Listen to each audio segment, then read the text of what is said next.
नमस्कार स्टूडेंट। चलिए आज लेते हैं टॉपिक है वृत्त या सर्कल। सर्कल के बारे में लेते हैं। वृत्त क्या है?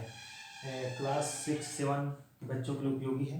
देखिए एक रस्सी है, उसको कहीं पर केंद्र रख कर या कील रख कर अब ऐसे अगर ऐसा घुमाया जाए चारों ओर से कहीं पर भी, तो एक आकृति बनेगी। इस तरह की एक आकृति बनेगी, इस तरह की। देखिए, जिसको हम गणित की भाषा में वृत्त कहते हैं। तो ये एक वृत्त है। चलिए अब इस वृत्त में बहुत सारे अंक हैं, उसको बारे में बताते हैं। चलिए पहले मैं इस वृत्त को ऐसा ऊपर से ऐसा थोड़ा मोड़ देता हूँ। देखिए मैं ऐसा मोड़ा तो क्या आया, एक रेखा बन रही है जो कि इस वृत्त के दोनों छोरों को मिला रही है। तो यही जो है इस वृत्त की जीवा है, इसी को जीवा कहते हैं। इसी तरह से नीचे से भी मैं मोड़ देता हूँ। यहाँ पर भी इस वृत्त के दोनों छोर से ये रेखा जो है मिल रही है, इसको भी जीवा कहते हैं। तो एक वृत्त में कई जीवाएं हो सकती है। चलिए इसको मैं ऐसा हाफ मोड़ता हूँ पूरा, और वापस खोलता हूँ तो भी यहाँ पर एक रेखा बन रही है। ये भी इस वृत्त के इस भाग से इस भाग को दोनों छोर को मिला रही है। ये भी वृत्त की एक जीवा है। देखिए इसमें इस तीनों रेखा में हम देखते हैं कि तीनों जीवा कह रहे हैं, लेकिन ये जो है सबसे लंबी है।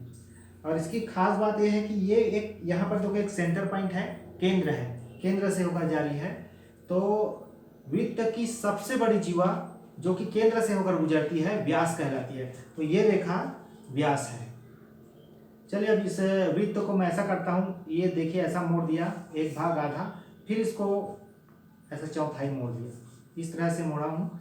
तो ये केंद्र है, इस केंद्र से इस छोर की लंबाई, इस वृत्त की छोर की लंबाई जिसे हम त्रिज्या बोलते हैं, या यहाँ से इस केंद्र से इस छोर की लंबाई, इसको हम त्रिज्या बोलते हैं। इस त्रिज्या को मैं खोलता हूँ। देखिए वापस खोला तो देखता हूँ कि यहाँ से ऐसा हाफ है, इधर से हाफ है, और इसको खोलते हैं तो ये एक व्यास है। यानी कि स्पष्ट है कि त्रिज्या जो है व्यास जो है दो त्रिज्याओं से मिलकर बना होता है। व्यास जो है त्रिज्या का दोगुना होता है, या त्रिज्या जो है व्यास का आधा होता है। तो आप लोग इसको देखकर समझ गए होंगे। चलिए मैं ब्लैक बोर्ड में बताता हूँ। मैं इसको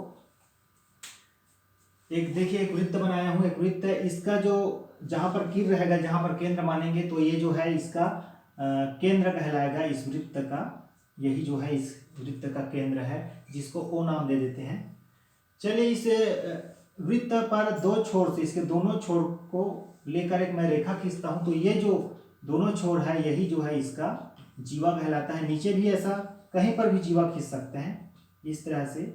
ये जो है इस वृत्त की जीवा है, जो कि वृत्त के दो छोर को मिलाने वाली रेखा है। इसी तरह से मैं बीच से ऐसा केंद्र से होकर ऐसा खींचता हूँ, तो ये भी एक जीवा है। लेकिन ये जो है इस वृत्त में सबसे बड़ी लंबी रेखा है, और केंद्र ओ से होकर गुजर रही है, इसलिए हम इसको व्यास कहते हैं। तो इस तरह से ये एक व्यास है। चलिए इस व्यास को मैं दो बराबर भागों में बांटता हूँ। एक केंद्र ओ है तो ओ ए हो गया और ओ बी हो गया। तो यहाँ पर ओ ए जो है, ये जो ओ ए है, ये जो है क्या है, वृत्त की एक त्रिज्या है। इसी तरह से ओ बी भी एक वृत्त की त्रिज्या है। ये भी एक ओ बी वृत्त की त्रिज्या है। तो एक वृत्त में कई त्रिज्याएं हो सकती हैं। इस देखिए व्यास और त्रिज्या में क्या संबंध है। व्यास बराबर व्यास जो है दो त्रिज्याओं से मिलकर बना हुआ है। ये केंद्र है ओ ए और ओ बी से बना हुआ है। तो व्यास जो है त्रिज्या का दोगुना होता है, या इसी को ऐसा कह सकते हैं, त्रिज्या जो है व्यास का आधा होता है। तो इस तरह से आपने देख लिया कि टॉपिक बाय टॉपिक हमने बताया कि क्या है। चलिए यहाँ पर एक पॉइंट अब शब्द आया है परिधि। परिधि जो है यहाँ से, जैसे यहाँ से चलकर मैं इस वृत्त को मैं पूरा करता हूँ एक चक्कर, तो यही इसका परिमाप, या इसी को हम बोलते हैं परिधि। फिर आता है क्षेत्रफल। क्षेत्रफल जो है ये जो वृत्त बना हुआ है और जितना स्थान ये घेरा है, वही इस वृत्त का क्षेत्रफल कहलाता है। वृत्त की जो परिधि है, वृत्त की परिधि या परिमाप, उसका एक सूत्र है 2πr। यहाँ पर एक शब्द आया है r। r जो है वृत्त की त्रिज्या है, लेकिन यहाँ पर पाई जो एक नया शब्द आया है, जो मैं अभी आगे बताऊंगा क्या है। इसी तरह से वृत्त का क्षेत्रफल, वृत्त का क्षेत्रफल, तो वृत्त का क्षेत्रफल है पाई r का वर्ग यहाँ पर आर का अर्थ है वृत्त की त्रिज्या और पाई जो है मैं अभी बताऊंगा। चलिए अब आते हैं पाई में। पाई असल में क्या है? पाई असल में वृत्त की परिधि या परिमाप और वृत्त का व्यास का अनुपात है, और इसका एक निश्चित मान होता है 3.14, जिसको हमने इस तरह का संकेत दिया है, इसी को हम पाई बोलते हैं। तो आप लोग पाई समझ गए होंगे कि क्या है। चलिए प्रैक्टिकल रूप में हम इसको बताते हैं। हमारे पास एक वृत्त है। अब मैं इस वृत्त के परिमाप को नापता हूँ। जैसे यहाँ पर लिखा है वृत्त की परिधि, तो देखिए यहाँ पर मैं रखा भी ये यहाँ पर, और ऐसा इसको इस तरह से रस्सी के बाहर जो इसकी परिमाप है, इसको मैं माप लेता हूँ कि कितना है ये। इस तरह से यहाँ पर ये देखिए यहाँ आया, और इसको सेंटीमीटर स्केल से ऐसा मैं नापा। देखिए यहाँ पर ऐसा सेंटीमीटर स्केल है, इसको लेकर यह टेप है, इंच से भी नाप सकते हो, लेकिन सेंटीमीटर अधिक अच्छा रहेगा। तो देखिए यहाँ पर ये समथिंग 56.5 ऐसा कुछ आ रहा है। ठीक है, तो इसको लिख लेते हैं।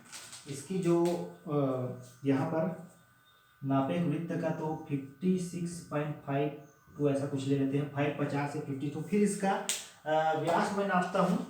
व्यास जो है इसकी जो केंद्र से होकर गई है, देखिए यहाँ से यहाँ तक की लंबाई है, और इसको मैं फिर स्केल से या टेप से ऐसा नाप लेता हूँ। तो ये समथिंग देखिए 18 आया है, 18 सेंटीमीटर।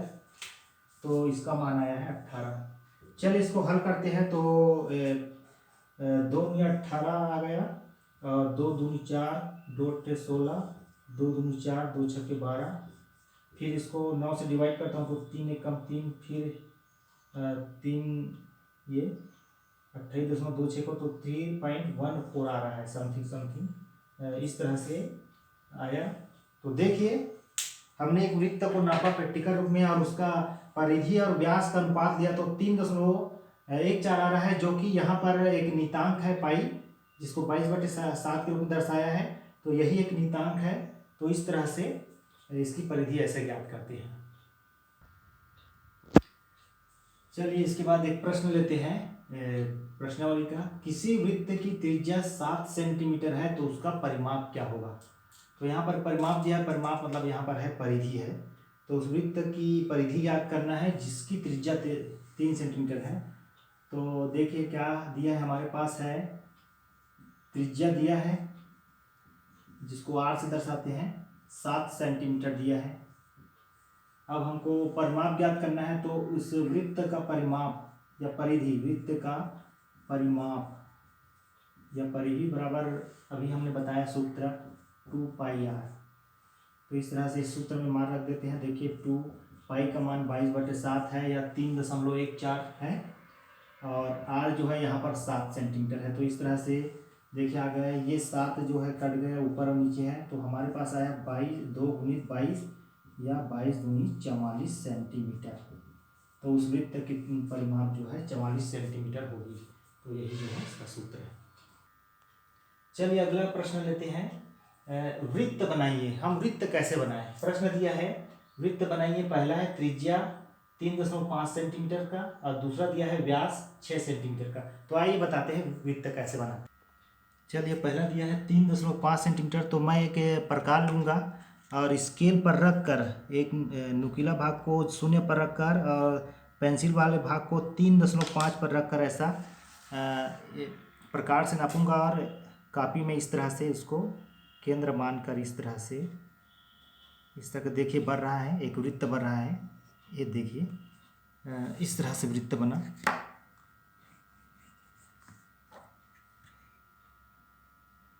ये देखिए यहाँ पर एक वृत्त बन गया, जो कि 3.5 सेंटीमीटर का इस तरह से बना है। तो यही जो है 3.5 सेंटीमीटर है, और यहाँ से केंद्र से इसको ऐसा मिला दो, तो इसकी जो त्रिज्या है वो 3.5 सेंटीमीटर इस तरह से। दूसरा जो है दूसरा दिया है व्यास दिया है, तो देखिए व्यास से हम नहीं खींच सकते। व्यास बराबर दिया है 6 सेंटीमीटर। हम इसको त्रिज्या में बदलते हैं, तो व्यास को हम यदि आधा कर देते हैं, त्रिज्या बराबर व्यास बट्टे 2, यानी कि 6/2 मतलब 3 सेंटीमीटर। तो त्रिज्या आ गया 3 सेंटीमीटर। अब हम क्या करेंगे, ये स्केल लेंगे और इसके शून्य भाग को यहाँ पर रखेंगे और एक पेंसिल वाला भाग जो है वो 3 पर होगा। इस तरह से ऐसा होगा, और इसको रख कर केंद्र मानकर या नुकीला भाग को रख कर इस तरह से देखते, यहाँ पर एक खींचते हैं। देखिए इस तरह से खींच रहा है, देखिए ऐसे, ये देखिए। तो इस तरह से एक वृत्त बन गया, और इस केंद्र से इसके परिधि के एक भाग में ऐसा खींच दीजिए, तो ये जो है यही ON जो है 3 सेंटीमीटर होगा, जो कि व्यास 6 सेंटीमीटर वाला त्रिज्या है। तो इस तरह से वृत्त बनाते हैं। धन्यवाद।